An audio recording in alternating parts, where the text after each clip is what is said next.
Dari Sulawesi Tenggara merupakan salah satu daerah di Indonesia yang menjadi rebutan bagi Belanda dan Jepang di masa lalu. Bukti kehadiran kedua negara tersebut hingga kini masih dapat dilihat dari situs yang masih tersisa. Namun sayangnya beberapa situs tersebut kurang mendapat perawatan.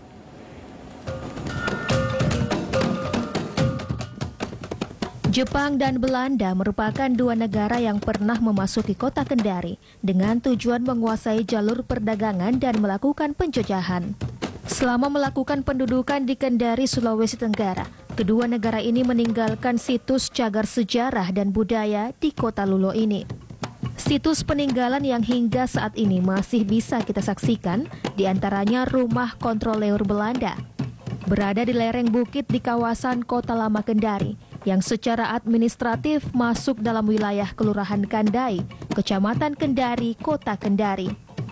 Secara fisik, beberapa komponen bangunan lama seperti separuh dinding bagian depan dan samping masih dipertahankan, tetapi sudah disesuaikan dengan bangunan gaya modern, sehingga sepintas tidak terlihat lagi ciri arsitektur lama pada bangunan ini.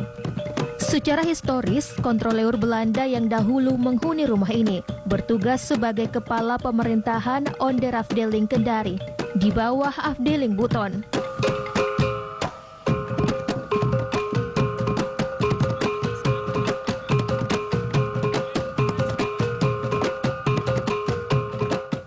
Sejarah Teluk Kendari pernah menuliskan kisah tentara Jepang saat ratusan prajurit negeri matahari itu masuk menyerbu, tepatnya di Kelurahan Mata yang berjarak 3 km dari pusat kota Kendari. Hari ini tersimpan rapih jejak peninggalan tentara Jepang berupa sepucuk senapan besar berwarna hitam di dalam sebuah bunker. Senjata baja berjenis mortir semi-otomatis tercanggih pada zamannya itu merupakan bagian dari baterai artileri.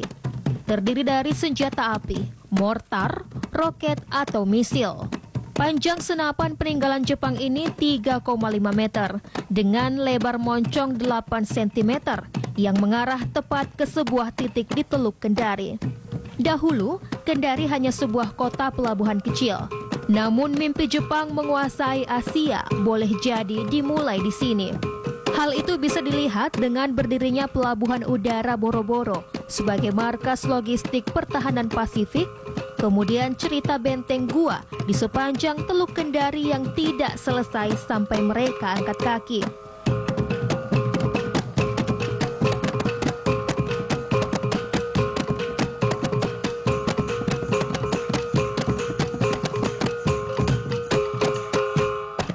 Petualangan tentara Dai Nippon dimulai awal tahun 1942.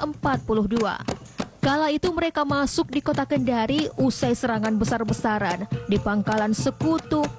Kala itu mereka masuk di kota Kendari usai serangan besar-besaran di pangkalan pasukan sekutu di Pearl Harbor, Kepulauan Hawaii.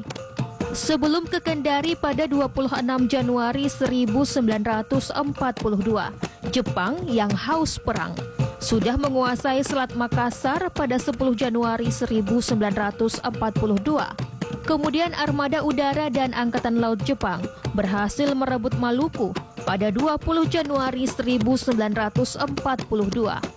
Sejak masuk dan melihat kondisi kota Kendari, tentara Nippon ternyata sudah langsung jatuh hati.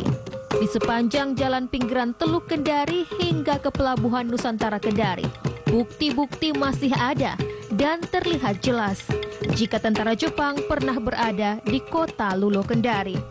Aswan, Rifki, TVRI Sultra melaporkan.